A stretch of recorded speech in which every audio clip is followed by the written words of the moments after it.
اگه نیمه شب صدای گریه نوزاد از دل جنگل بشنوی، هیچ وقت دنبالش نرو، چون اون صدای زندگی نیست، صدای مرگه، صدای پونتیاناک.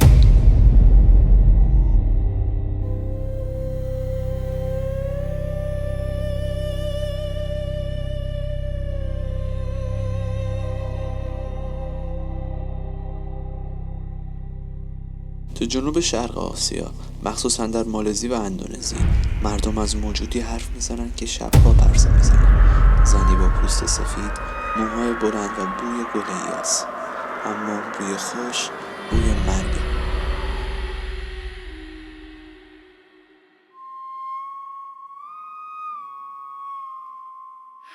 پونتیاناک روح زنیه که هنگام زایمان مرده. حالا هر شب در جستجوی خون مردان زنده است تا انتقامش رو بگیره.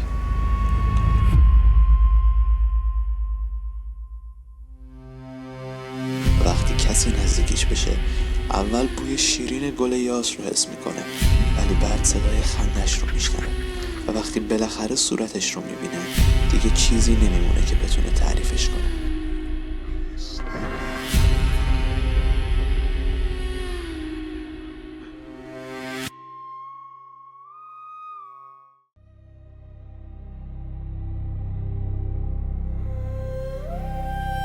میگن پونتیاناک همیشه با صدای باد یا گریه نوزاد نزدیک میشه. هرچی صدا بلندتر بشه یعنی اون دورتره، و اگه صدا آروم و زمزمه وار شد یعنی درست پشت سرت وایستاده.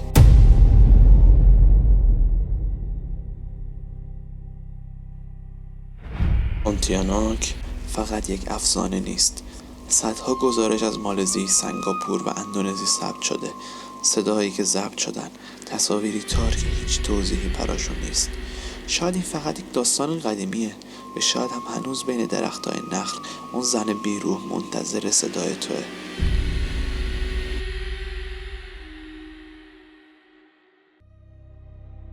این فقط یکی از شکارهای هانتر شو بود. شکار بعدی رو تو انتخاب کن. اسم هیولایی که میخوای رو کامنت کن تا بریم سراغش. و یادت نره، تاریکی همیشه حواسش به تو هست.